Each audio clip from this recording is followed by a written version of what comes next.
Ladies and gentlemen, boys and girls, children of all ages, welcome to a little thing we call the Sideline Junkies Podcast Network. If you don't know, you should know. If you ain't ready for it, you got to get ready. Strap in your seatbelt. I don't know if you got to put some sandbags down or what, but get ready for this force of nature that's coming through. It's called the Sideline Junkies Podcast Network. It's the Tuesday night flight. We're rolling through some topics to get you going. Tonight's topics, we got a little all-star game. We're going to make some picks. We're going to talk about the Nats and their pick in the first round, 1-1. We got the man, the myth, the legend.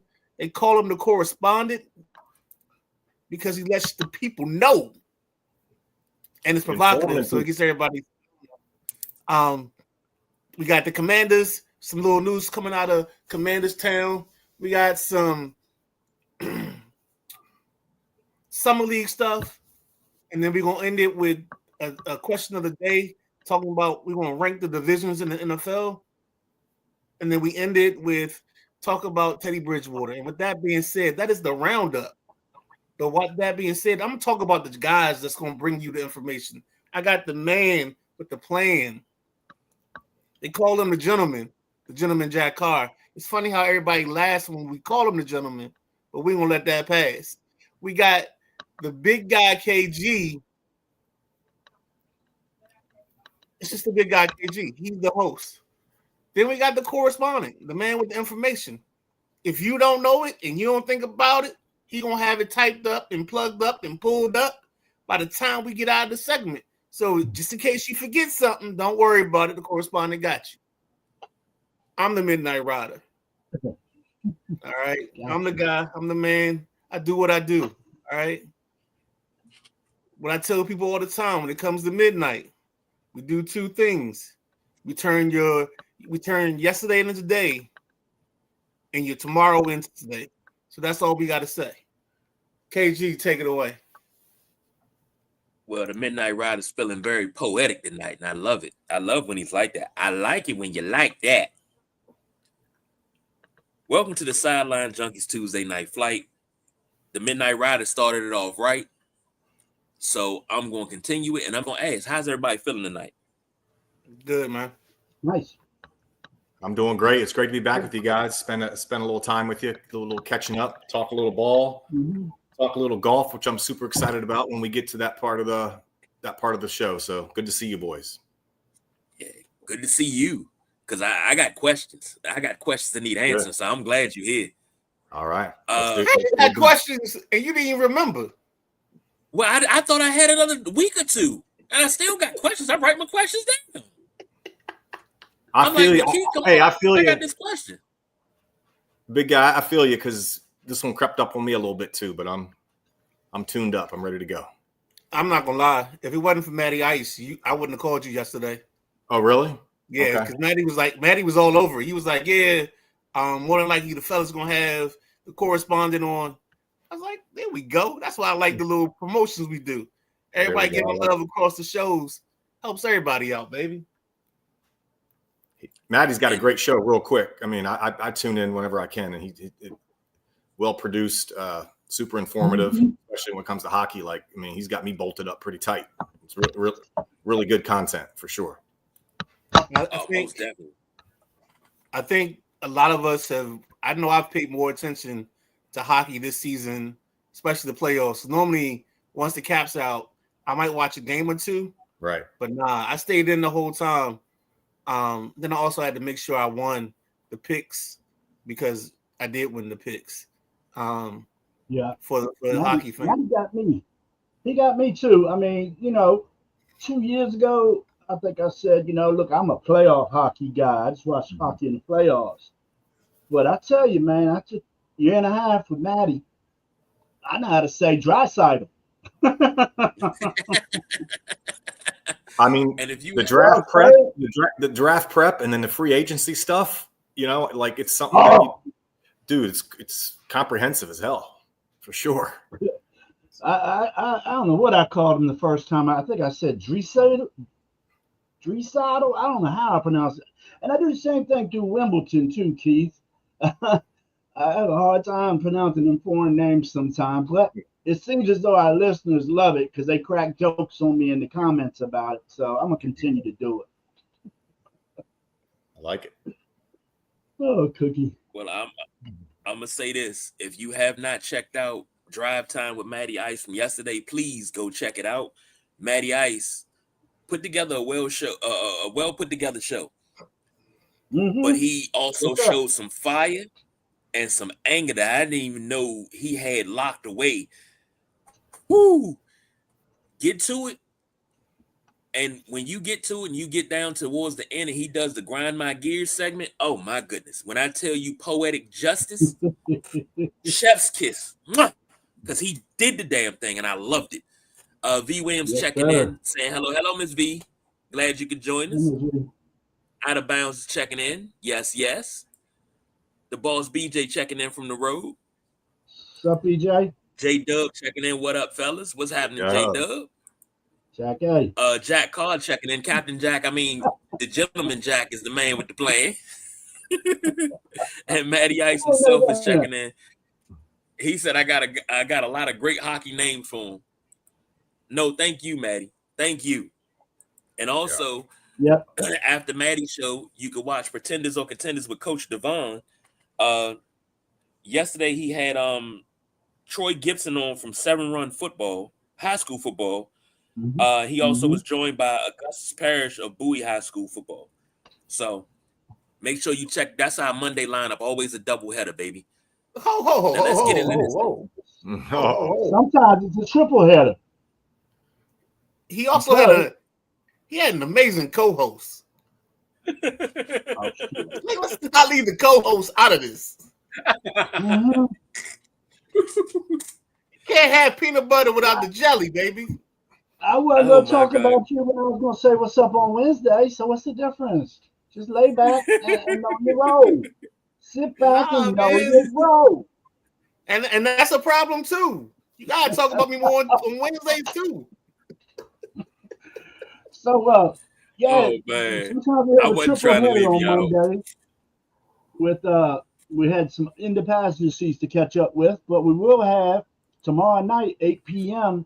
the Midnight Rider and I will have Coach Scott Swopes, the strength and conditioning coach at Spalding High School. Spalding's really moving up the ranks in the private school football standings. They actually won the big championship last year. So I look really forward to talking to Coach Swope. He's got experience at University of Maryland with strength and conditioning coach, and he's also dabbling in acting. So got a lot to find out about Coach Scott Swope. It's going to be a great show tomorrow. 8 p.m. Tomorrow night at 8 o'clock in the passenger seat with the gentleman Jack and his backseat driver, the Midnight Rider. See, you got rep twice. Let's get into this real quick. Let's roll. Sunday we picked a home run derby draft. Where's my draft sheet? Okay. I got it. Matty Ice had Junior Carbonero and Jazz Chisholm. No, I'm sorry, and Brent Rooker. Oh, okay. Jack had Jazz Chisholm and O'Neal Cruz. Midnight Rider had Byron Buxton and James Wood. I had Matt Olson and Kyle Rowley. Well, no, listen. Bow down to the king because the king has returned. No. Listen. And Midnight Rider, you're going to go right along with me on this because KG would not have picked Big Dumper if Matty Ice ain't say nothing last night. Tell me I ain't right. Tell me I ain't right, Midnight Rider. Matty says, KG's first pick, he wins the Kyle Riley lottery. And KG didn't know he was going to pick Kyle Riley. We're gonna let the studio audience think that KG was hip to Kyle Riley the whole time. It was on point. Yeah. But it didn't matter because whoever was 3 was gonna get him because I wasn't taking Kyle. I was still gonna take. I was taking Wood no matter what. And the only thing I was mad about is you took Caminero, right? Nah, I had Cruz and Chisholm. Okay, so then I Maddie took took. Cruz with the third pick. All right, so Maddie had Caminero, and that was my guy. And I was hoping he would sneak by to the 6. But let's even talk about this, which is even better, because we went into the night with drama of us having 8 teams or 8 players. And when you get to the second round, or when we get down to the knockout round, where they broke off into 1 versus 4, 2 versus 3, every person on the panel had a lifeline. Everybody was available. I think I had Buxton. He was going against Caminero. And then I think Rooker was going against. Yeah. That was the 4th to the semifinals. Cal Raleigh, O'Neal Cruz, Junior Caminero against Byron Buxton. Rooker got eliminated in the first round. Oh, okay. Rooker and so Wood. Yeah, so when we got down to the final 4, everybody had a shot. Everybody had a chance. I thought I had the weakest chance. I thought Buxton had already did everything he was going to do. I love Caminero. We talked about him on our draft show. Well, not a draft show, but our preview show. Both you and I were very high on him. But it was nice to see Raleigh get it in. You got a great story. First time for a catcher, period, to win the home run derby. Also, the first time since Ken Griffey. And we have the 40th anniversary of our man Dave Parker winning it back in the day. Well, and what's also so amazing about the Kyle Raleigh story, first catcher, second Mariner, he had his whole family there, and 2 of them was on the field, man. That had to be amazing. I mean, his younger brother was catching.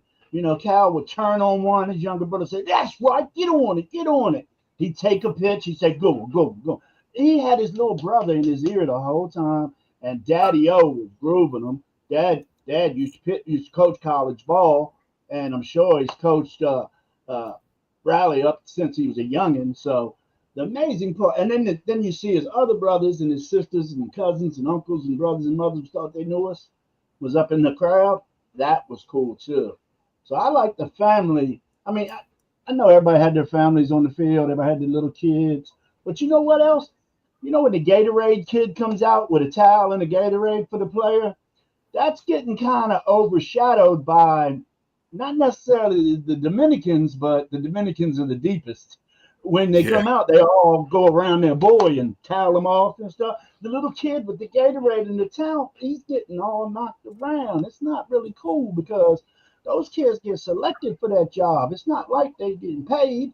They get selected to be that in the All-Star game through whatever type of competition they had to do. It could be an essay contest. It could be a baseball throwing contest. But them kids need to get a little bit more adapt, a little bit more respect, a little bit more spotlight, shine. I mean, the guys are grabbing the towel and just shooing the kid away, dude. But it was a good home run derby for me. I had a problem when we switched formats and it went different ways, but I think it's going really smooth now. Cal Raleigh really could have not even been in the damn next round because that whole way they measured that shit, that was ridiculous. You gonna tell me some kind of AI gonna tell me how far that ball went to the hundredth of an inch? Bull crap. They should have had 3 balls swing off. Whoever hit the farthest from that should have moved on. So I'm sure they're going to maybe make some adjustments in the rules because social media blew up last night after that happened. And so a half an inch, a quarter of an inch got Cal Raleigh a home run derby championship, guys. I'm done. Well, I was flipping back and forth because I was pre-gaming. I was watching the live from the Open Championship. So I missed James Woods' performance. I mean, he looks like he showed out pretty. I mean, you're not right. I'm curious. Hit one out of the stadium. Hit one out of the stadium, Keith. But O'Neal Cruz, oh my God. I mean, that dude is absolutely insane. How tall he is and how short that and tight that swing is really. That was sort of my blown away takeaway was that kid's just raw talent and ability was, I mean, it was on full display. I mean, I know he wore himself out a little bit, you know, we hit 21 first round, but still, you can see why, you know, he's playing so well. He's an all-star, but he's got a bright future ahead of him for sure. So I was just like flipping back and forth, and I mean, he caught your eye. It just looks different coming off that bat a little bit, for sure. So I don't know who I hit to it, but I was like, yo, I'm watching ESPN too. Because I normally watch a lot of their stat casts or their alternate casts anyway. And it's only because I think there was a national title game and I watched it, and it used to be the coach from Syracuse, Babers, and the TCU coach. I can't think of his name now, but they both just stood out to me in that coverage. So ever since then, if I can get ESPN2 and their maximized coverage, that's what I go with. And O'Neal Cruz had the 5 top home runs of the night. That one that went 513 was ridiculous. But I will admit, that one that James Wood hit out of the park, if you watch the faces, and I think that's the beauty. I think that's the and I don't know if this is the difference, but when you see the all-stars and the other guys get hype about when somebody else does it, amazing. And it's almost the same way as it would have been in the NBA dunk contest. But the only problem with the dunk contest is it's not the stars. It's just these randos. But you get guys that even if they aren't stars, they're still top level guys that you should know their names. You know what I'm saying? They may not be Norm at Cheers, but you know their names. They may be Cliff Claiborne, but that's just the difference in the whole mix and the whole layout of this whole thing. I've always loved the All-Star, the home run derby, especially as long as I can stay away from Chris Berman and the 100 backs. Yeah. As long as I avoid that, we good to go. So that's another reason why I watch ESPN2. KG, take it away. When you put that text out to the group that said, "Yeah, I'm watching this on ESPN2," I first thought that it might have been McAfee on ESPN2 because I saw McAfee introduce the players. And like I told people in recent years, McAfee's grown on me. I'm a big McAfee fan now. I couldn't stand him when he first started, but I thought he was going to do it kind of similar to how he did the Natty, the national championship football game where him and his guys were in the end zone doing the game live from the field. I enjoyed that. But that chain McAfee gave him, that was something else, that home run chain. And then they gave him a belt too. God damn, how much hardware they need. Well, no, so you got to remember that WWE ties a lot of stuff into these championships. So they give like a championship belt, a lot of these individual awards. They'll give a person. MLB got it. I thought it was an MLB guy that presented that. It was a WWE guy that presented that. I don't know who presented it, but I'm just saying WWE provides the belt itself. Oh, I didn't know that. But I thought the chain was pretty cool. He said it was heavy as hell. And I thought McAfee was going to do more when I saw him announcing the players. I said, here we go.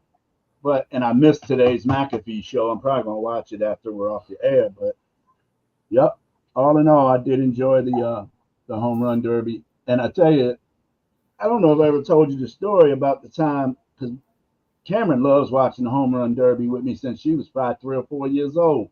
Because I be in there yelling, and you hear Berman in there, back. And I'm telling, get out of here. She said, what are you doing? So she said, watch it. Well, earlier in the day, she was playing on the phone. And my wife got a phone call, says, yeah, we gotta hang up 911 call from here from a child. And my wife said, oh, my kid must have been playing on the phone. They said, we got to send a police officer out. That's the rule. So me and Cameron go back to the bedroom and continue watching the home run derby. And apparently the police knocked at the door. And me and Cameron back in the bedroom. And my wife opens the door, lets the police officer in. You hear Cameron go, get out of here.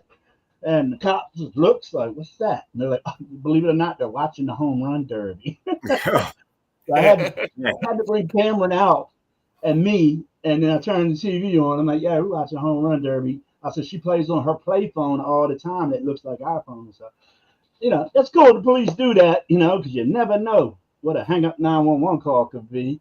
But yeah, that's me and Cameron's memory of a home run derby, dude. It's one of the first ones we haven't been together. She went to her grandmother's. Yep. What we got next, KG? A couple of comments. Maddie said we are on fire. He felt the tiebreaker was BS, should have been a swing off. Yes. Sam said it's the all-star team and a mystery guest up in the left corner. It's always the third man. Who's the third man? Who's the third man? Scooter says Saul meme to make the home run derby more interesting would be to make the hitter run the bases every time he hits a home run. Ooh. No. Oh God, that'd be crazy. No. Peter, I mean, it takes long enough as it is. Yeah. Right, exactly. We're good. It does, and they shortened it up. It takes long. They try. It's a little more. It's a little more. Tolerable. I mean, it's like it moves along quicker. I like what they've done with that. It makes it a better broadcast for the viewers at home for sure. It does. It does. When they first cut it, I thought they messed it up bad, but now this format I like. And Sam said, seen a vid of Ohtani in the dugout swinging the bat, timing the pitcher's pitch. First time seeing a player do that. Ohtani was very popular out there. He was popular out there. Everybody. I mean, and they say that. The pros say that. When they get to an All-Star game, they get who's the man, and they want to go talk to him because you don't get to talk to him much during the season. So, yeah, Ohtani was very popular in warm-ups. And I think I have to disagree with Midnight Rider. I enjoy Chris Berman any way that I can get Chris Berman because you can have that. You can have that. As a former co-worker of Chris Berman, he's always been my guy. Give or take. Trash. Give or take.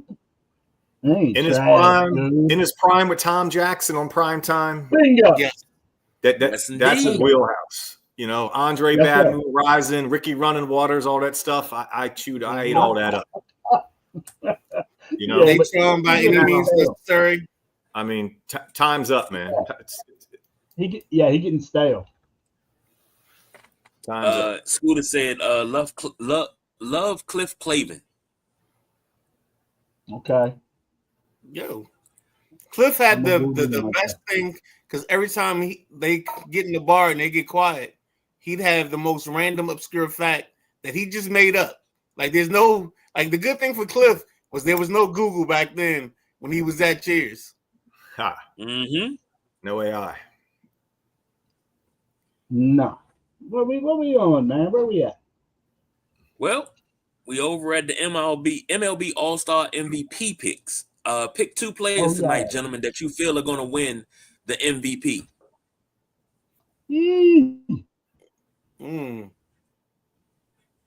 The first guy that comes to mind for me is Acuna Jr. Hometown. I feel like he may get an extra at bat. Hometown. He may get an extra. You know what I mean? They might wait a minute before they bring in a reserve for him. So he comes to. I mean, he's not chalk. I mean, he's like the fourth or fifth, I think, highest as far as a gambling's expected to win MVP. But he's who come to mind for me off the bat for sure. How about you guys? You said pick two? Yeah, pick two. Yes, sir. I'll probably go Judge. Honestly, I mean he hits the better pitchers, the ones and twos better than most. I mean, a lot of guys chew up the fourth and fifth guy in the rotation. So I think he'll fare well with those with the pitchers he's going up against tonight for sure. Who you guys got? I'm trying. I think this is going to come down to the reserves because I think the starters are going to be too good that this game isn't going to get won into the extra innings. So one guy I'm gonna take is Brandon. I'm not Brandon. I'm sorry. Bobby Witt Jr. is 1. That's my AL. Leave my guy alone. Leave my guy alone. I'm gonna go with Kyle Tucker because I think later in the game is when this game gets won. When you get the Skeens, the what's the kid that's the Brewers pitcher that only pitched 5 games and nobody else wanted to pitch, but he gets to pitch.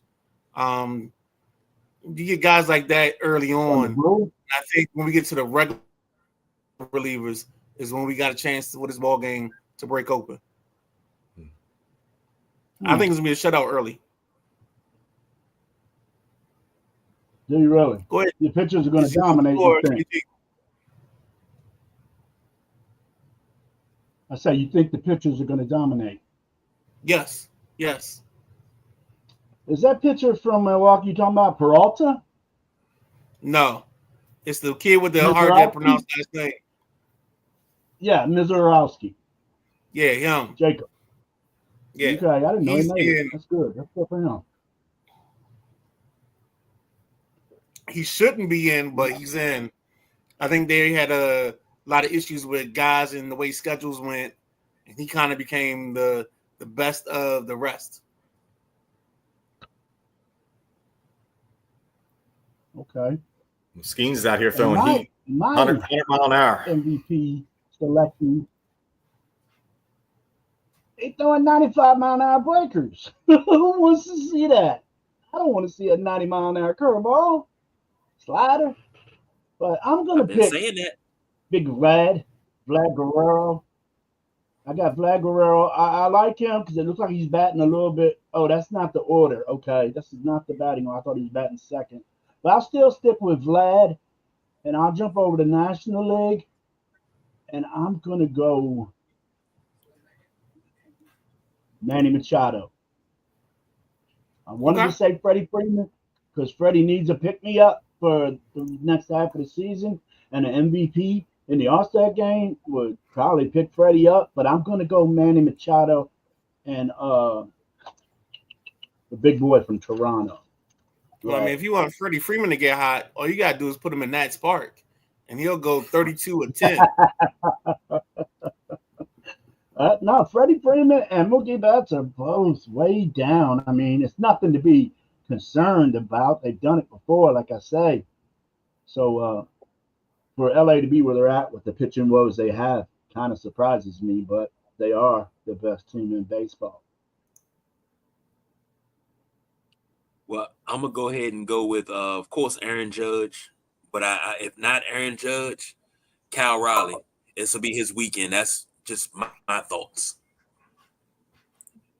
Scooter said Berman's with leather. Matty Ice says Steve Kwan. Sam said Sideline Junkies unofficially sponsored by Reese's Sticks peanut buttery wafers covered in chocolate. This ain't your mama's Kit Kat. Scooter agrees with me and says Aaron Judge. Matty Ice says Riley Green. And he said it's a hot, humid night in Atlanta. Bulbs will be flying out. That is true. Yeah, but you got to hit them. Steve, what did you pick? You picked Judge and who? Acuna Jr. Raleigh. Okay, thank you. Acuna. And Minute Ryder, what you got? You already picked? Yeah, I thought I told my picks. I think I had I didn't write it down yet. Oh man, you know my memory messed up, man. KG's got it. I got Bobby Witt is one, and Kyle Tucker was the other. Yeah, that's right. Him too. That bum and Bobby Witt. Sam said he got James Wood or Will Smith. And Scooter's second pick is Terry Steinbach. Number 36 of the A's. Oh yeah. All you gotta do is put Casey Langford in front of him. True that. Maddie said I got Andre Dawson and Lou Whitaker, the Hawk. Love sweet Lou. Old school. Might as well put some Alan Trammell in there while you're at it, you know? Might as well. Come out. We not gonna have no. We're not gonna have no dry time stick in the middle of our show. All right. Keep your stick to the dry time. Hey Keith, they're gonna put Yo. Fredericks on the mound. Put the bird Fredericks on the mound. There you go. That guy was something to watch. Well, let's talk about this real quick before we get out for baseball. Eli Willis goes number 1 in the draft on Sunday. Did you guys? He's a shortstop. Did you guys like the pick for the Nationals or not? Let's go around the room. I'll start. I didn't like the pick. I thought I was a bigger fan of Holiday, but I thought I said this on the show, and maybe I said this. This is why I try to maintain content and keep content in a special place, because I thought I said if the Nats go Eli Willis, it's because they're trying to save money on the pick, and they're going to use that money later on in the draft. Because they're saving for spot. They want to sign him on the slot and then use the extra money to draft players in the middle of the draft. So that's what I thought happened, and I think that's exactly what happened. So there we go. You think it was a financial play more than a prospect play? Seriously? Yes. Well, Seriously. that's malpractice. I mean, you can't. That's front office malpractice. You can't do that. I mean, Well, is then that think about that the learners being the learners the last 5 years, or because it's a question. I don't know for sure. Like, no. Great question. And this is how so think about it like this. The Angels went and drafted Anderson. Not Anderson. They drafted somebody at 2. That's like the 18th best prospect. So they were doing the money thing. They got the boy from UC Santa Barbara. Right. Yes. And I think Willits gives the Nats an option to do more. I think they love his tools. Like, I don't think they settled. I think he was the easier pick for them because of the other options he gave them. They liked his bat. They love his speed, but he also gives them the financial flexibility that they wouldn't have gotten with Holiday's kid or Chase Anderson. That's interesting that baseball, because I don't know, works that way. Like in NFL, those games would never be played, right? Right. I mean, now you got to think about it like this. In MLB, you get a pool of money for all your picks. So if you can save on a pick sometimes, and this is what I think it was a guy, I think it was Anthony Mazzardo or whoever it was a couple of weeks ago, he was talking about the under slot and over slot. And this is where that kind of comes into play. So they just felt that was the best value financially and prospect wise. That was like their sweet spot. They can be more aggressive in the later rounds and reach for a more expensive, prospect. So or use that money in a different way. Okay. I learned something tonight. That's good. So this is how the best way to explain it. So you would I'll draft a high school pitcher or a high school shortstop in the 3rd or 4th round, because then I can pay him a little bit more money, and that'll convince him, instead of going to school for 3 years, he'll come and play for us right away. That's interesting. I think Washington made a wrong move because they're doing different than what I thought they would do. Like I said, Anderson and the boy from Tennessee was on my thoughts, Liam Doyle. And then if they were going to go a fielder, I thought Holiday was the choice. Seeing Holiday go 4th round to the Rockies is where I definitely did not want him to go. You can look back on Sunday's show. I just feel that things get mixed up into that losing over there, and it can hamper your works, getting put into a losing. And he still got offers from Oklahoma State that he could take. And that's where his uncle coaches. So he can go to the Rockies, go to low minor league ball, and hopefully get up to the bigs in 2-3 years, or he can go play 2-3 years with his uncle at Oklahoma State. So Well, if I'm him, I cannot wait to get in that ballpark in 18 months to 2 years, for sure. Yeah, but I think the route he should take is Oklahoma State versus Colorado's farm system. I think Holiday. I disagree. I disagree as well. Yeah, I mean, even though the Orioles look how quickly that kind of all came together in, 2.5 years. All of a sudden, you're in the you're in the mix. Yeah. I mean, his brother came up a year and a half for the Orioles. More quicker than that, and they sent him back, which that's Elias's move. I don't know why he brings them up and then ruins their confidence as soon as they don't get hit in the first 10 at bats. And he had to go back down, Keith. I mean, he had to go back down. He was like 2 for 35. You can't bring the kid up and give him Cal Ripken Sr.'s number and then send him down 12 days later. I mean, you just can't. You can't do that. You know what I mean? If you're 2 for 35, what are you supposed to do? Let the boy keep putting offers up? Yeah. Well, I mean, sporadic at bats.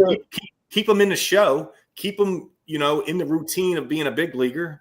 Don't send them down and make him reset. Different coaching, different everything. Then pull him back. And they haven't sent. They never sent him back, but he's just now starting to play well. I just feel like the gamer he is. I think he's 6 months behind schedule because of that, in my opinion. It showed you the gamer he went back down, worked on certain pitches coming at him, and came back up to the bigs and kind of settled in.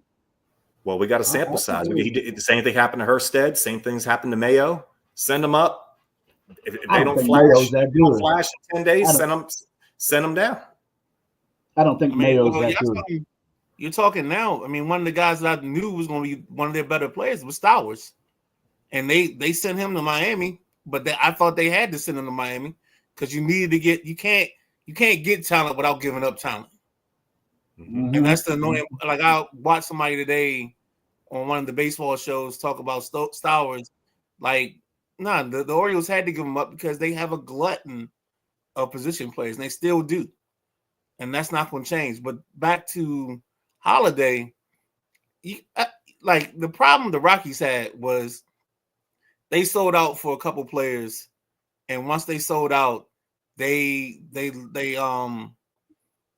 everything went to the crapper because Chris Bryant was supposed to be the guy to be the fixture in that lineup, and Chris Bryant hasn't been healthy the last couple of years, and that's where it fell off.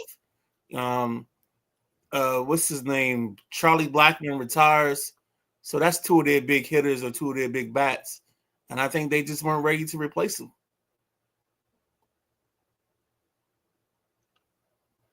KG? I'm here. I'm gonna get to a couple of comments because I don't have a comment. I just want to see how it works out. I thought that I didn't want him to go pitcher, but it wasn't much power out there when we went over the draft. It wasn't much power out there that just made you go, oh. So, Scooter says Steinbach is an all-star MVP. That's true. Matty Ice said could be a good pick, but the pick said we don't want to pay it. Yep. Scooter said even if it were a financial pick, which I don't believe, is still a great pick. He could be really a good player. Maddie said O's had a damn good day. Holiday is saying show me the money. Mm-hmm. And Scooter said Holiday is going to be a really, really good player, third base in the MLB. I disagree with Scooter. I think he's going to be a right fielder. I think he's going to be like his dad. I think he's going to end up in the outfield in one of the corners. And they're going to put a really good center fielder next to him. And that way he can be okay. They'll put a good center fielder and a good left fielder or vice versa. And they'll cover up for his mistakes. Well, we will see. Now, let's switch gears. We got the British Hold on, Open everybody. or Go the ahead. Open Championship starting July 17th through the 20th. I'm gonna turn this over to the correspondent. Please break this down to me. Is this a tough course? What are we looking at here? Well, first thing you guys are going to be looking at is a course that don't look nothing like courses that you're normally going to see. First of all, you're going to be able to start watching this golf tournament at 4 a.m. So for an early riser like myself, this is a dream come true. But when you turn on that television, you're not going to see azaleas and black-eyed Susans in the background. You're going to see tall grass. You're going to see wet golfers. You know, it's going to be cloudy, foggy, damp, cool. This is golf in its truest form as it's actually meant to be played. This is the home of golf. To give you sort of a football analogy, the Open Championship, or also known as the British Open, is like the Rose Bowl in college football. It's the granddaddy of them all. You know what I mean? This tournament moves the needle. Like I said, golf in its truest form. We're going to be in Northern Ireland this year, which is only the third time that the Open Championship's been played, outside of England or Scotland. So obviously that's the home country for guys. Isn't it? What's that? Is this Roy's hometown? It's his home country. It's a course he played a lot, but it's not actually his actually home. Okay, I heard he it's had like Baltimore to Annapolis. some. Like Baltimore to Annapolis, kind of distance. It's not, but Okay, but, thank you.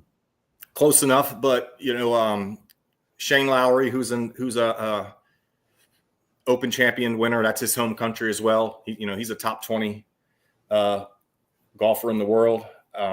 It's a star-studded field. We don't get LIV and PGA guys, so we're going to get Brooks and we're going to get DeChambeau, and Phil will be out there kicking it around left-handed because he's technically still qualified for this one. So again, we're getting the best golfers in the world, which is what we want. They're going to put on a great show. This course is on the water. Obviously, it's going to be windy. To give you another football analogy for me, guys, it's kind of like line play at the line of scrimmage. Like who usually wins the rep in the offensive line? It's usually low man wins, right? What you say, low man with leverage usually wins the rep, or is going to overpower his opponent. This golf course, it's absolutely imperative, guys, that we keep this ball as low as possible. You really want to get this ball on the ground as soon as you possibly can, because the wind is going to be so significant. Yeah, if you think you're just going to hit it up in the air and let the wind do its thing and carry it, hell no. You're going to have to shape your ball and curve your ball into the wind to keep it straight. It's the only way you're going to be able to control any distance at all. And look, you're going to hit some really good shots that you're not going to get rewarded for. And you're going to hit some shots that aren't the best, that are going to kick and end up in a advantageous position. One thing about this particular course, as I kind of dug into this a little bit this week, is that there's some out of bounds stakes, which are white stakes, which are a penalty, literally 8 yards off the fairway. Hole one's one of the hardest golf holes in the world. You're going to hear them talk about this on the coverage. I mean, just imagine not being super loose. I'm talking 8 yards right, you're out of bounds, you're taking a penalty, you're re-teeing off the first tee, hitting 3. Like, you could lose this golf tournament on day one on the front nine. It can be done for sure. So yeah, this golf course presents a different challenge for like the Americans, for example. The guys that are used to a traditional, fairway and traditional green. You're going to be rolling the ball up to the green a lot. You're going to be landing it. It's about landing it on your spot. Landing the ball 40, 50 yards before where you want it to end up, not hitting an 8-foot pass and spinning it back real tight to the pin. So it's a different style of golf. And we got some American guys that are going to play well and fare well. Got a lot of chances to be competitive, but the guy that can carry distance and keep his ball flighted and control his ball in the wind is going to put himself in the best position to win this golf tournament for sure. So some of the guys, some of the things to look out for at 4:58 a.m. Thursday, guys. We got JJ Spawn, who just came off his major championship. We got Xander Schauffele. He's the defending champion of the Open Championship. And John Rahm, who's my personal favorite and best bet to who I love this week to be competitive and be in the mix at the end and potentially win it. And then right behind that, 9 minutes later at 5:09 a.m., we got Colin Morikawa, Scotty Scheffler, and then the Irishman himself, Shane Lowry. So wake up early. Your TV is going to look like it's gray and grainy, but that's just going to be Ireland. You know, that's going to be golf in its truest form. Like I said. So, what questions do you have? What thoughts do you have? What do you got for me, boys? I like Morikawa. I think this is kind of a course where I think this is a shot guys type of course. I mean, again, we talk about Schauffele. I mean, I can't name a major that I haven't picked Schauffele or Morikawa in our picks probably. I think the dark horse and the very, very dark horse might be Phil. Because you talk about shaping shots and putting shots up on the thing. Yeah.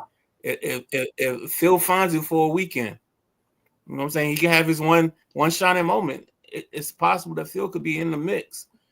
He's done it before. I think Phil might have a day. I don't think he'll have four of them.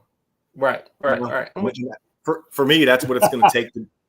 That's what it's going to take to be in the mix. You know, Phil already had his day. He won a major at 50 or whatever it was 5 years ago. That's why he's actually can play in this tournament. But because he qualified for it. But yeah, I don't.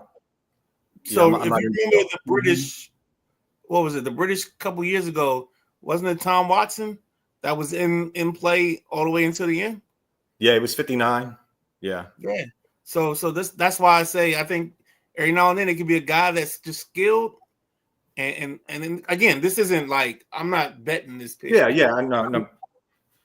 Well, it'd be a great story. I mean, I wouldn't mind seeing that, but I think I don't know, just Phil's just more of a YouTuber these days, and I agree. I totally agree.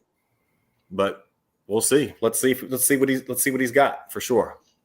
Mm-hmm. What else you guys think? Well, Keith, there's nine amateurs in the field, but only one from the United States, and that's Ethan Fang. What do you think the amateurs are going to do over here? Because this is one hell of a course for an amateur golfer to play. Yeah, I mean, I don't think it'll be pretty for any amateur, especially one that's flying across the pond. It's just a totally different game of golf than you're prepared for. I'd love to know when he got on campus there, you know, to play. I mean, if he just showed up today or Monday, you know, nah. I don't like his chances at all. Again, if he's been there a couple weeks, and you know, if you listen to some of the guys, like the wind is unlike like even other Open Championship or British Open, like the wind of this particular golf course, they describe it as heavy. Like it's your golf ball. It's like hitting a wall when you're going into it, and it's hard to control the distance when you're with the wind, or you've got a crosswind. It's kind of like a puncher. Like Triple G was my favorite boxer, you know, 6-8 years back, and they would talk about his hands were heavier than hell. You know, even that jab will put you back on the heels, and that's the way they talk about this wind being very devious and very heavy, and inconsistent and hard to judge. So I think for an amateur to come across, you know, and land in Ireland this week and try to play well is going to be very difficult.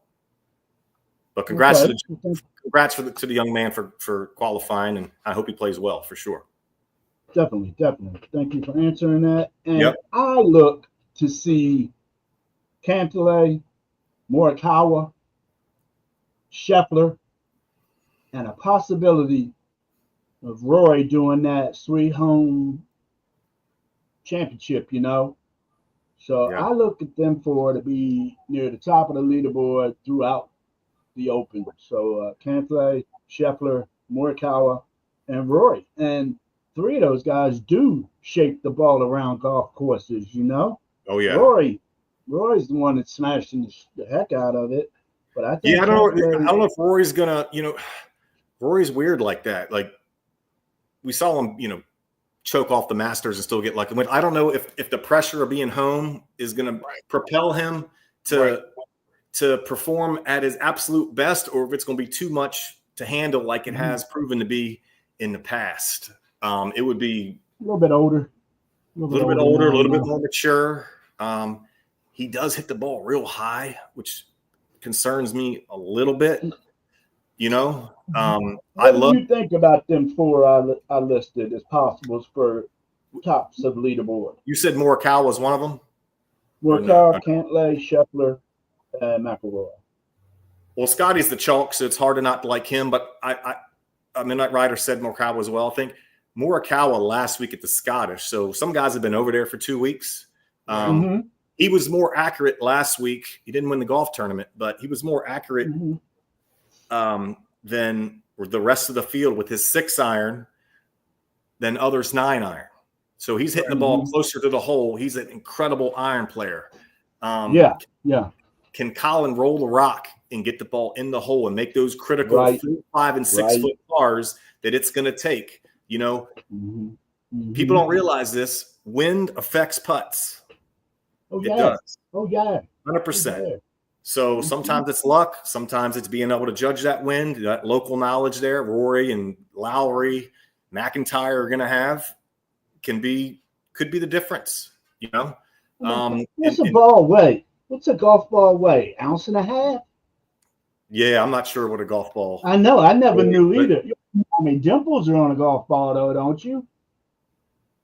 How many dimples? Or yeah, how many dimples are on a golf ball? There's like 392, I think. A buddy of mine does that. But each brand of golf ball kind of has a different texture, different shape to it, to prominent flight and stop curving and different things. Usually, you're sacrificing one thing for another. When it comes to the golf ball, slice or distance. That's it. Yeah, spin or no spin. And softness. Yeah. Of course. So, a guy I love this week he's undercover, but he hits the ball really, really low. Lucas Glover is the guy I've already bet him to be he's plus 1,100 to finish in the top 10. It's a guy that like Peter Griffin. Peter Griffin, right? Is that who you like? Lucas Glover. No, Peter Griffin. No. What's the locals dude's name? Griffin? Oh, Denny McCarthy. McCarthy. Come on, Denny. Is he in it? Denny's in it, of course. Yeah, he's worked hard. He's qualified. I haven't heard you mention his name yet, bro. God, you Denny McCarthy. Every time we got you on here, he's like 2,500 to 1 to win. So I got some sprinkles. I got some sprinkles on that action. But sprinkle me, man. Yeah, that's it. But Lucas Glover's a guy I think can do well here for sure. All right, I like that. Yeah. Yep. AG? Yep, I'm here. Let's get to a couple of comments real quick. Scooter said he's going with the home of Rory. Can't go wrong. Royal Portrush is sick. Portrush is sick. Yeah, it's Portrush, insane. I'm sorry. You guys got to get up. Maddie said, turn on TV tomorrow. Go ahead. You gentlemen got to get up and turn your TV on Thursday morning and watch this. It's going to be must-see TV. You ain't going to be turning that on until about 9 o'clock, bro. Well, hold on. The Midnight Rider going to be up anyway. Yeah, I was going to say. Yeah, right. Maddie said, love the British Open. My favorite memory is when Ben Curtis from the Kent State University won it. Yeah. Kent State. Scooter said Lowry can win it all as well when he isn't playing. LOL. Partying. Yeah. Partying. I'm sorry. My eyes are tired. It's about that time for me. Out of bounds said somebody called me. Oh, Keith made a say about the course having a lot of out of bounds. Funny out of bounds. Funny. Ha ha ha. Scooter said, right, Ben, the old guys have a way of showing up at the open. Mm-hmm. And Sam Moore say we done hit a milestone, fellas. We at 300 subscribers on YouTube. So all right. Oh, shit. let's Add get that it. to the other ones, boy. Let him cook now. Let him cook. I said, let him cook.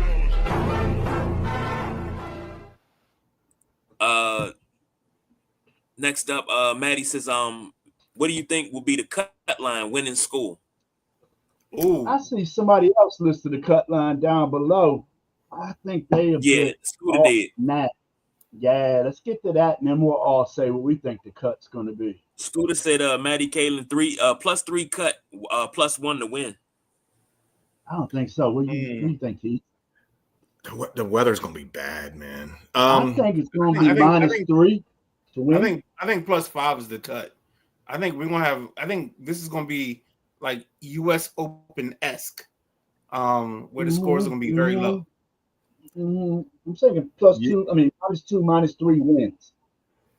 Yeah, I like -2 to win, and I like plus. I mean, 5 we're or going 7. to count tie. We're +6 or 7 to I'm make there it. too. Let's see how it goes. Yeah. And before we move, I'll go ahead. What? No, you got it, Keith.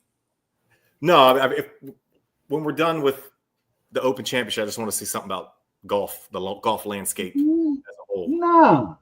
Care somebody else. Definitely. We don't pay you for that.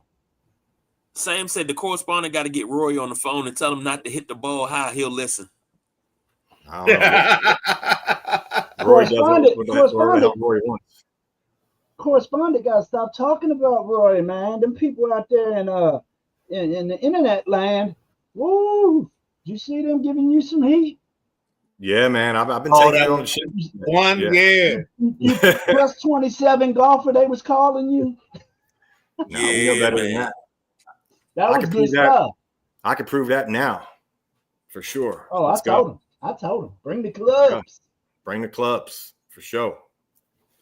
I even be on Keith's team, and we'll still beat you. There we go. No, just one. Well, Keith, guys, yours. One footnote I wanted to make about golf and major championship golf in general. It's really a egregious mistake by the PGA that we're like really just halfway through the summer, and after this major here, we're done with major golf. Yeah. Other than the 11 Americans that are going to play in the Ryder Cup, and I agree. Golf's kind of done, and they change things around. They moved the PGA up. It usually was in August, and they spread out a little bit. So for me, golf's losing some of its mojo, going to lose some captive audience here after this tournament. We're going to get into some of the, the roundy round tournaments that don't mean a whole lot. And I just think it's a mistake. I think they're going to have to change this kind of back to at least similar to what it was before. But didn't they move the PGA because the PGA kind of fell off a cliff because it was at the end of the season? Well, it didn't fall off the cliff because in my opinion, it helped hold it together like it needed to be. So I think there was a panic when Liv left and we lost a lot of stars. They were like, let's go ahead and like the Daytona 500. Let's just give it to them all right now, right off the bat. And now that the PGA's proven it can be, somewhat viable and sustainable. I mean, if you look at the ratings, Liv in the PGA Tour, it's not even. I mean, nobody's watching Liv, right? And go ahead. Where are the numbers now compared to, say, Tiger Time and before Liv? Where are PGA numbers? Are they down? I think so. I don't watch as much. They're down. I mean, they're down overall. I mean, the Masters was one of the highest. We talked about that before on a recap of the Masters because of who was involved. The stars. Stars move the needle. When Scotty's winning by 8 strokes, people are going to aren't going to pay as much You know, And watch pay NASCAR. as much attention. So we'll see. I think something's going to have to break through with Liv. I said it before in the PGA Tour. They got to figure something out. We have to get the best golfers every weekend playing, you know, and then it won't matter. It probably wouldn't matter that this tournament's going to be gone because they could throw a team event or do something creative with the month of August. But right now, the whole month of August, you know, I'm going to be out at the BMW out in Towson, Caves Valley, but ain't nobody else, you know? Right. So we'll kind of see how it goes. I would have to imagine they'll have to go back to the spreading majors out a little bit more instead of every month, moving them every 6 weeks apart. And that way you can keep taking bigger, you know, bites at the apple as, you know, and captivate your audience as far as the majors are concerned, for sure. Faux show. All right, couple of comments before we get off of here. Sam said, great t-shirt idea. Roy gonna do what Roy gonna do. I like that. True that. Scooter said, yes, we need a mid-August final major. And Maddie said the correspondent is welcome on drive time at any time. Let's do it. Send me the invite. Oh. So, Keith, you're going to have some... Go ahead, KG. You good? Breaking up. Scooter said, must play dance music every time Liv is mentioned. If you know, you know. Uh-oh. Inside. Scooter said, you must play dance music every time Liv is mentioned. If you know, you know. Yeah. Sam said, Roy hit so high, picture the shirt graphic with a golf ball up in space. Yeah, that'd be dope. Hey, look, we got to write this down because that could be made. 100%. All right, let's switch a little gears and head over to the NFL. This right here is long overdue. Art Monks, number 81, is about to be retired. God, what is going on here? What are you doing? What they've done changed my lineup, man. God, dog. Hey, stream y'all, stop messing with stuff. Leave stuff alone. I'm trying to put my graphic up here. Boom. Cool. There you go. Art Monk's number 81 is finally going to be retired. Long overdue. Rapid fire, gentlemen. How we feel about it? I mean, I'll go first. Like you said. Yeah. I mean, long overdue. The first thing I'd like to say is it gives the Commanders a little bit of props here. Like, it seems like there's adults in the room over there now, and there's you know, there hasn't been for so long.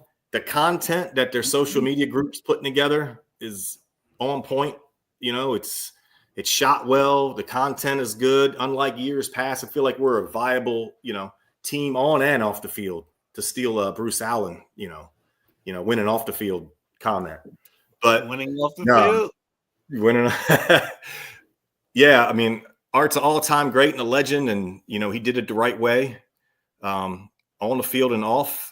And I just love the little piece they put together with Gary Clark and Ricky Sanders knocking on the door. I thought that was just really, really, really well done, and just brought back so many memories, and just to see how he's respected, you know, amongst his teammates and other legends in the NFL, guys that guarded him. Yeah, it was really cool to see. Well deserved. Congratulations, 81. Definitely. It's been way overdue. I mean, Snyder must have had this team for a quarter of a century. So during that time, nothing was thought of. I mean, you're right, Keith. We got grown-ups upstairs now, and they're handling business the way it's supposed to be handled, giving flowers when they're supposed to be given. You know what I'm saying? After Snyder messed up on that whole Sean Taylor thing, man, making the announcement on like a Wednesday or Thursday night for Sunday a ceremony. That was the photo with the porta potties and the wire mesh statue. Come on, man. It was terrible. It was terrible. I'm glad I didn't go to it. But, you know, I was looking, I'm like, you know, Washington, they ain't got a lot of numbers retired, you know, because I haven't been around for many jersey retirement celebrations or ceremonies through Washington's football. So it's Sammy Ball, of course, number 33, Bobby Mitchell, of course, number 49, Sonny Jurgensen, 09er right there, of course, Sean Taylor, 2-1, Daryl Green, 28, and now you got Art Monk's 8-1 up there. It's been far overdue, and I'm just so happy for Art Monk, such a great athlete, such a great gentleman, and still doing good things for people throughout his football afterlife. So I'm ecstatic for Art Monk, one of my favorite Redskins. I remember the catch he caught to set the record for what was it? Most catches in the season. Catches in the season. 107 or 106, something like that. Caught it on the right sideline, and that was just so crazy to see. So, yeah. Nah, you talking about 820? You talking about 820? What was that? That was career, right? 820 was all time. Broke the career record on the right sideline. Yeah, because that was against Denver Monday night. Yeah. And if KG can get us, hold on, man. Yeah, get us back into it. I got you. The reason 820, the reason 820 stands out for me is because 12-year-old Ben Conti, pre-Midnight Rider days, I had to fight and convince my dad to let me go.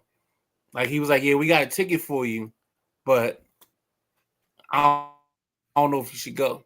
I was like, look, dude. He was like, yeah, nah, if you go to this game, it's Monday night, blah, blah, blah. We're not going to get in till like 2 a.m. You got to be up and ready in the morning without being in trouble for your mom. And like, that's all I heard. I was like, whatever, man.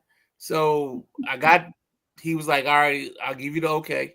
So I went to the game, saw the 820.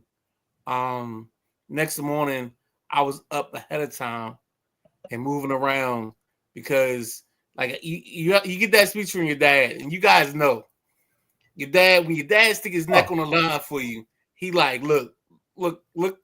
It's some choice words in this conversation. Look, MF, if your mama has problems with you, you can't do this again. So we're both right. So the 820, first player to reach 820, and then he's also the first player to record over 102 receptions in a single season. Yes. That's what I was. The career catch. Right. And that's another ball game we was at together, Midnight Rider. Yeah. How about this one? First player to record a touchdown reception in 15 consecutive seasons. Well, Daryl Green's got a similar one where he's got an interception in, I think it's 20 consecutive seasons. Yeah. So that's kind of cool. And you know, I'm gonna say that when they retire his number, I believe it's when we play Seattle. And they're gonna be wearing the old school burgundy and gold uniforms for that game. Yeah, they clean. That's gonna be banging. Yeah, that's gonna be banging. They're clean for sure. Yes, nasty. So yeah, I'll say this.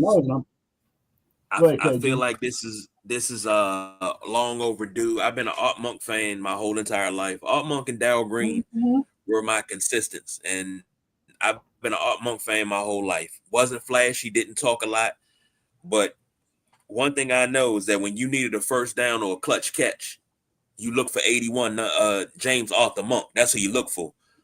And Jack, you was talking about not having many numbers retired before. Sonny, Sean, Daryl, Bobby, and Art got their numbers retired. The only number that was retired was Sammy Ball's 33. Everything else was out of circulation. Yeah, it was only they were out of circulation because they didn't have a history of retiring numbers.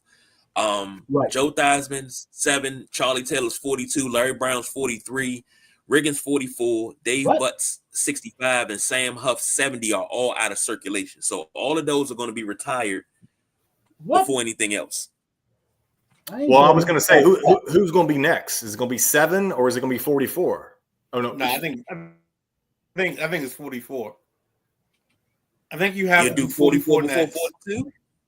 I mean, I think you got to consider 30 Yes. too. Yes. You got to consider 30. Nah, because too many people have won 30 cents. So like 30's never gone out of circulation. Yeah. So I think unfortunately 30's just stuck in the mix like MC Hammer. Weston was better than him anyway. Say what? What? Nelms? What did you just say? I need you to repeat yourself. Say it with your chest. I think we lost Jack. Oh, yeah. Well, Jack gonna come back. Because you don't say something like that and then just kind of, make your screen freeze and make your internet mess up. You don't say nothing like that. I tell you what, guys, one thing that Monk did that I never saw another player do, if you notice, Monk would I knew cut. he was gonna get squirrely about it. Monk would cut under his I knew he was gonna get armpits, squirrely about it. and if you notice, his jersey would be flapping. Yes. And that's because I heard him. I mean, on George Michael Sports Machine or whatever, I heard him talk about it once, and it was like if someone tried to hold him, obviously they're going to pull that jersey, and it's going to be seen by the referee. So I never really saw any other player do that, but I guess he was getting bump and run so much at the line of scrimmage because once he got by you, he was going to, put you in a blender, right? So he was being held a lot. So he cut his jersey to sort of counteract what defenders were doing to him. Them jerseys are so tight nowadays. It ain't nothing like that. They got to take their shoulder pads off just to get their jersey off. Them jerseys are so tight nowadays. The material's so different. Yeah. You remember back in the day with what's his name? What's his name? Earl Campbell. Remember Earl Campbell, the Houston Oilers? He'd come down the end zone just have shoulder pads on because they tore his jersey off. That was nuts. I used to love that. And then we'd be playing throw up tackle in the neighborhood, get your T-shirt ripped, and you'd be like, Earl Campbell. That's your error. We ain't have Earl Campbell in my era. Oh, Earl Campbell, O.J. Simpson, the Juice is Loose. I had some good running backs in my day. Hold on. I'm not even in Jack's era, and I was Earl Campbell. So, that's my favorite running back. That's my favorite running back. Earl Campbell. We was Tony Dorsett in my era. I was never Tony. I would never be Tony Dorsett because I love Tony Dorsett, but I couldn't be Dorsett. I like him. I can't do Dorsett. No, I can do Dickerson. I can do Dickerson. I can't do Dorsett. Here we go. Dorsett at Pittsburgh was sick. Oh, he was. Say it again. Say it again, Keith. Dan Marino too. I can do Dickerson. I can't do Dorsett. For me, exactly. I did a little bit of Dorsett. He was a bad mamma jamma. No, he was. The baddest of that era was Marcus Allen, even though it was that small stretch. Oh, I don't know about that. Dickerson. Dog, Marcus Allen, Super Bowl. Dickerson was sick. 83 Super Bowl, Marcus Allen. Sweetness. 83 Super Bowl, Marcus Allen. That's all I'm saying. Marcus Allen over Sweetness, you're smoking. I tell you this. Smoking. I was a every Jackson. kid. Hold on, KG. I'm gonna let you continue. I don't mean to Kanye West you, but I'm gonna let you finish. But no, every kid was doing the Marcus Allen reverse field. If you was playing throwback tackle, you did the reverse field joint at least once or twice. Oh man. I remember throw up tackle running around. The juice is loose. That's all I used to do. But yeah, he ain't the best running back from back then. I ain't say all that. I just said. What's up? We're gonna hit that. We're gonna hit a little bit of that summer league before we roll. I had some chips on the Orioles draft picks, but we'll do that in another day. Let's get up in a summer league. What? Well, let's get to a couple of comments. Scooter said I had Art Monk's 1985 cards framed next to my bed. I wanted to be him when I played, but my attitude was more Gary Clark. Yeah, that's definitely Scooter. Scooter also said about 15 years ago at Silver Dining near Tyson's, my dad and I sat next to the same booth as Art Monk and his son. It was just an amazing coincidence. I'd have lost my shit. I'm sorry. Maddie said, Art Monk reminds me of my favorite Raider receiver from that time, Cliff Branch. Just caught balls and were all business. You know what? My cousins used to get on me about Cliff Branch. I'm a big Cliff Branch fan. And I was like, Cliff Branch should be in the Hall of Fame. They laughed at me. And when Cliff Branch made the Hall of Fame, I called each one of them and said, are you still laughing? Everybody said it was long overdue. I said, Biletnikoff and Branch should have been the first two Raider receivers to go in the Hall of Fame. And they laughed at me. They ain't laughing now. Well, my favorite Sam said, Oakland Raider. Who's that Oakland Raider? It was a tight end, number 46, white boy. Todd Christensen. Todd Christensen. Nah, that ain't him then. Another white boy. That's exactly what it is. That's exactly what that is, yeah. No, it's not. No, it's not. Yes, no, it it's is. not. All right, keep talking. Dude, you can't. Dude, you got 3 people telling you it's the guy. Todd Christensen. Okay. Well, you figure it out. You figure it out and call us back later. From the 70s and the early 80s. Todd Christensen ain't it. All right, you go phone a friend, or you go to Google, and then you come back and tell us we all right. I got you. I'm gonna say Brock Bowers. Keep going, Junior. Keep going, Junior. So Sam said, waiting on Ryder to make a Back to the Future 81 reference. The boss BJ would do that for you. Sam said it's all about Mike Singletary. I got it. He wore number 87. My fault. You talking about Dave Casper then? Dave Casper. My fault on the 46. Ghost. Dave Casper. I thought he was a receiver. He was a tight end? Nah, Casper that was a tight tight end. Yeah, Casper was a nice tight end, boy. He could block you, stick you, catch you. I loved Dave Casper back then. My boy Buck Metz, he was a Raiders fan in the neighborhood. We had all kind of stuff. Junior liked the Broncos. Wagner liked the Cowboys. And I liked Washington. We had all kind of spread out football fans in my neighborhood growing up. It's crazy. And shout out to Dave Casper, part of 2 of the most famous plays in NFL history, goes to the post and the Holy Roller. Yeah. So Scooter said Marcus against the Skins, the coolest run of all time, sad face. And Maddie said Marcus Allen may be the most famous Super Bowl running play. Yes. J Dub said, do you think there will ever be another receiver in Washington comparable to Art Monk? It's kind of crazy. The closest thing we're gonna get, he's at Eastern Motors as we speak, doing an interview. Yeah, that's the closest we're gonna get. Your car's your credit at Eastern Motors. Maddie said, yeah, it was TC, Todd Christensen. Scooter said Todd Christensen, tight end Raiders announcer. Yeah, but I was thinking Casper. Maddie said Casper was the 70s, TC was the 80s with Branch. Yeah. So Casper played with Kenny Stabler. Yeah. Snake was something to watch. So did Branch. Snake and Jim Fouts or Dan Fouts, both of them were something to watch back in the day. Brian Tarkenton. Oh, dude, Fouts could sling it. I mean, he had Jefferson, Chandler, Joyner, Winslow, and Muncie and James Brooks in the backfield. Yeah, I mean that was insane. That Miami playoff game, they had a couple overtimes. Winslow was just getting carried off the field every play, but he come back. The hook and ladder, the hook and ladder with Tony Nathan. Yeah. That's one of my favorite games of all time. Yeah, San Diego was must-see TV back then, man. That was they were. They'd score 46 and lose. You know, and you're like, how did this happen? You know, that's Cincinnati last year. But that's where Gibbs came from. You know, that Don Coryell tree. So yeah, a lot of people came from that tree. Yeah, of course. Let's bust up a little bit of Summer League in there, Brian. Scooter said Terry is more explosive than Art.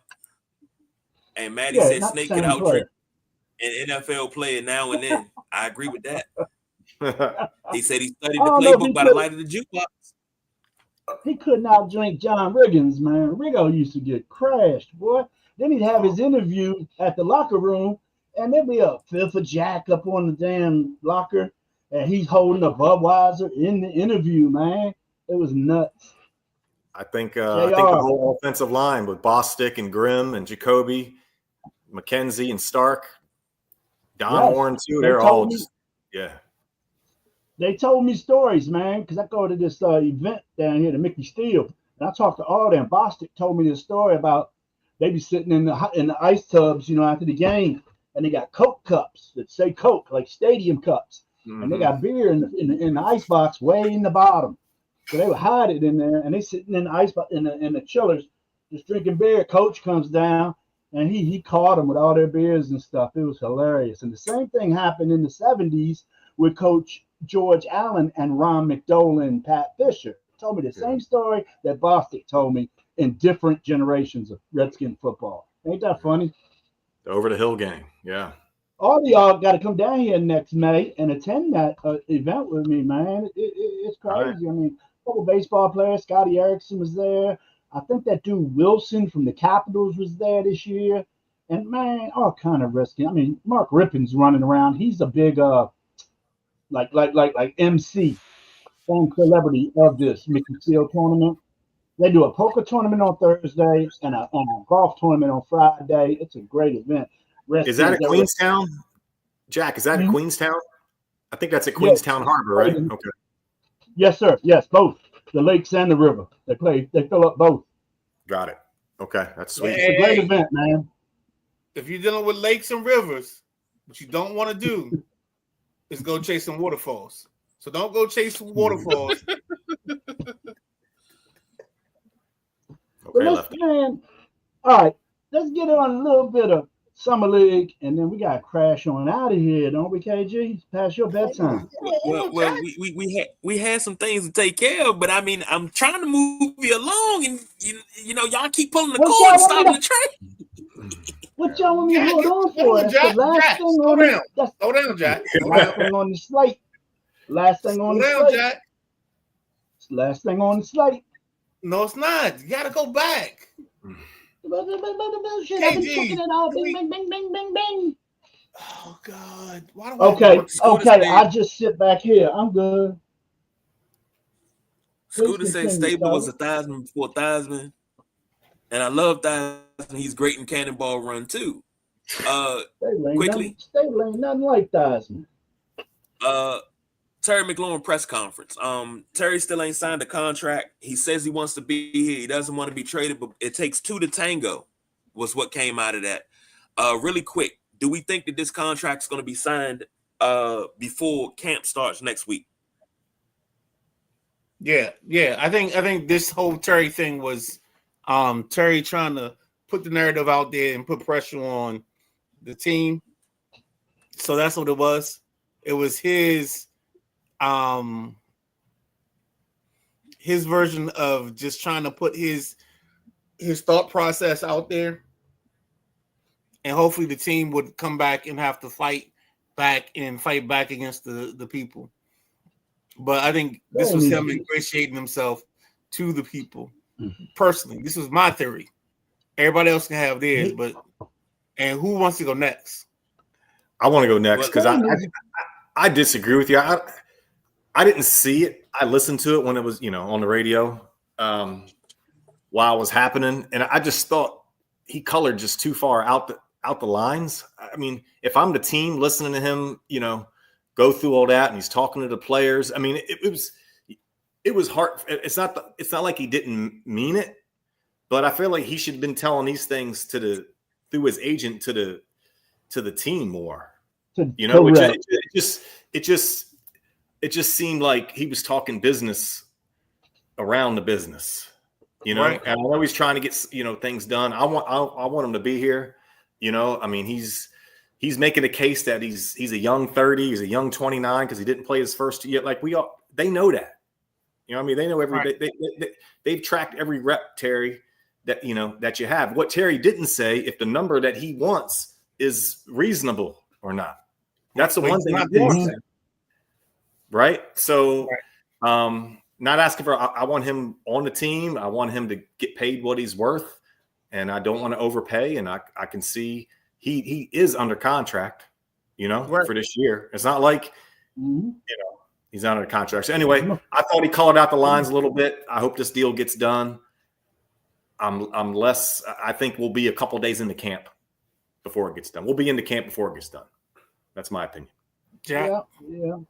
I hope things work out. We're not behind the scenes, and a lot of time the media can make stuff look more jacked than it is. And I know Terry came out and said a little bit on his behalf. Some was good, some was what. But I think Terry needs to take his 32 mil and just lace them up, man, because you're not getting 40. So, and shit, I think if they put just say they were to put the tag on him, which say he was didn't have time left, and they had to put a franchise tag, it would only be 30 million. So what the hell are they gonna do with that Eastern Motors commercial if he don't come back? Is what I want to know. Were they out there wasting their time today? He'll be Motors fine. and lost some cheese, but he coming back. I'm sure he coming back. They're trying to pinch every 100,000 out of him. You know what I'm saying? Just take your 30, 32 mil. That's right where I think he belongs, in that area of the pay scale. And I think the Skins have already offered him 30. I don't think. Yeah, I think it's a year's. I think he probably wants 3 more, and they probably want to go 2 more, and that's probably, where the impasse is. 2 with an empty 3. Yep. He's got one on the book. Could be that, but I think it'll be tightened up in the next 2 weeks. Okay. All right. So next thing. Well, can I say anything first before I go? Big guy. My bad, big guy. I just wanted to say this, and then I gotta jump, man. I gotta go to bed. We can't see you guys want to burn the candle at both ends in the middle. I'm not young. We cannot see you. You got to get your face up. Well, my box about to be gone, but I'm gonna say this. I called it a couple of years ago, and that man in the lower right-hand corner and the boss BJ told me I was crazy when I called it a couple of years ago. I'm not crazy. This will be done, and Terry will have top 5 money. When I said top 3 last time, I was called a madman. They said that I was crazy. Yes, and he got top 3 money. But KG, the question was when, though, before training camp or not? It'll happen before camp, because if it doesn't happen before camp, I don't think he's coming. You gotta have him here. Before camp. You need him here. Nah, he's got a contract. He's posted. He's gonna get top 10 money, not top 5. Well, he's worth top 10, but I'm giving him top 5. He's gonna be a hold in, right? Isn't that right? He's gonna be a hold in. He's gonna be a hold in. Yeah. Right. Yeah. Exactly. For the most part, yeah, he's gonna play. But I don't know. I don't like all this shit. People fighting for contracts before they're up. If a team wants to give you a freaking extension, that's up to them. Play your contract out. That's the way I feel. But the way the world works now, you can get cut before your contract's over. Like, the door swings both ways. It does. He's standing on business, and I don't think he's wrong. It's just Not either. My confidence deal getting done is after today. I mean, Terry's got 2, 3, 4 minute answers. Dude, shut up. You're talking too much. Got diarrhea of the mouth. So anyway, well, move on. I gotta jump, gents. Y'all have a good rest of the show. I will catch up with y'all later. Thank you to the correspondent. I'm here. I am gone. Good night. All right, so let's jump to these real quick. Let's do kind of like an express round. First and foremost is we're going to start talking about the Jets extend Sauce Gardner, Garrett Wilson, and they agreed to a deal with Smith, the guard that they have. Any thoughts, ideas, or anything on that? I would just say goodbye to Jets, and it drives, that Wilson number just drives the Terry number up. Right, exactly. To be honest. So the Jets are forward thinking. They got a new regime there. They're trying to, compensate, and they know the camps, the price is only going to go up. The cap's going to go up. So let's, for me, the legend Al Galdi says, today's overpay is tomorrow's bargain. And I think this is a great example with those two players there. Yeah. My friend has a different saying, but I'm not going to say it on the show. because it talks about the price of a feline going up higher every time. Understood. Yeah, kitty. I know what you're saying. Nah, great move by the Jets, in my opinion. Sauce and Wilson. Garrett Wilson, man, he could be one of the top 5 if he had a quarterback. Some of the catches that guy makes are tremendous. So I think that was a great move.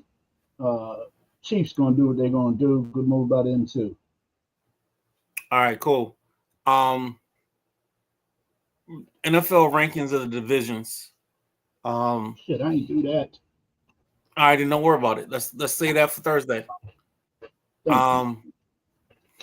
NBA Summer League. You got something you want to add in real quick for the Summer League? Well, Summer League, it's been going on pretty good right now. Everybody's got 3 or 4 games under their belt. But there's been some mishaps. The guys are being cautious. The teams are being cautious for some of their stars. Stephon Castle over in San Antonio, he's going to be shut down. He's got a wrist that's going on. So that's the. I don't know why last year's Rookie of the Year is even in the goddamn Summer League. If you ask me, I do not think Stephon Castle has nothing to prove. You're Rookie of the Year, dude. Cooper Flag got shut down. He's shown him enough, man. I know his first game he was off a little bit, but he was doing other things to help them succeed. His passing, his rebounding, his shot blocking is still continuing to look good. He had 31 against the Spurs. That's a nice game. I know KG was all sized when somebody had 17 the other day. I forgot who that was. He was sized about, but I know there's a couple guys that are always pumped up on Alex Sarr. Number 1 pick, what, 2 years ago? No, it's number 2. Last year. Last year. 2 picks last year. 2 drafts ago. 2 drafts ago. Okay. But 12 months ago, 13 months ago. Okay, 15, okay. Yeah. 2 drafts ago, Alex Sarr was selected by the Wizards, and I'm telling you, I think he had a horrible summer league last year, and he's having one now. Shit, he's averaging 6.7 points and 6.7 rebounds in 3 summer league games. Come on, Cletus. Didn't he have 8 blocks the other night? Oh, I'm about to give him credit for his 8 blocks. Thank you. The other night, he had 9 rebounds.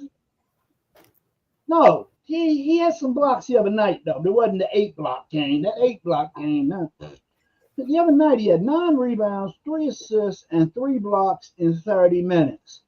But he was scoreless in 15 shot attempts and missed both free throws. He couldn't put the ball in the bucket. 17 times he tried to put the ball in the bucket, Midnight Rider. I'm sorry. Alex Sarr was a messed up player. Should have never picked the Bama. He's not meant to be your offensive player. He's meant to be a defensive star. But you missed 17 shots? Come on, man. I'm sorry. I'm still against Alex Sarr being picked by them. That trade with Vassilonis and Sark has been made final. Vassilonis is going to Denver, and Sark is going to Sacramento. We can talk Alex Sark. I'm blowing the face. Last thing, real quick, before we get out of here. I know I expressed my thoughts last night on pretenders and contenders. So I'm gonna hold back my opinion. I don't know if you guys have anything on the Teddy Bridgewater being suspended by technically he says he can't be suspended by school, but if you have anything on this, if you don't, we're gonna just move on and just get out. Yeah, no, I got nothing for you. All right, cool. All right, so nothing for you, man. You guys want to recap this open next week, or are we? I told you Tuesday and Tuesday. All right, Tuesday. All right, we're done. So you'll be back next Tuesday. All right, recapping everything, and we go from there. We're gonna roll Sunday, or no? No, we'll do Tuesday. No, we're not doing. He doesn't do Sundays anymore. He's too big of a star. He can't correspond 3 times a week because our budget. It's supply and demand. We're trying. You know what I'm saying? We're trying to work on that a little bit. Yeah. You know what? You're getting too big for us, man. Correspondent's too big for us. All right. Well, let's do this. You so guys with have that a good being night. said, ladies and gentlemen, for everybody in the comments, I don't even know what comments that I missed because I know I missed a bunch. Scooter, Coach Devon Powell, J-Dub, Maddie Ice, everybody in the comments, thank you for commenting. Sam R. Thank you for being here. Have a good night. Spade and neuter your pets. I think that's what Bob Barker used to say. But for that, we are the Sideline Junkies. It's the Tuesday Night Flight. We are out of here. Have a good night. God bless and good night. Hit them straight.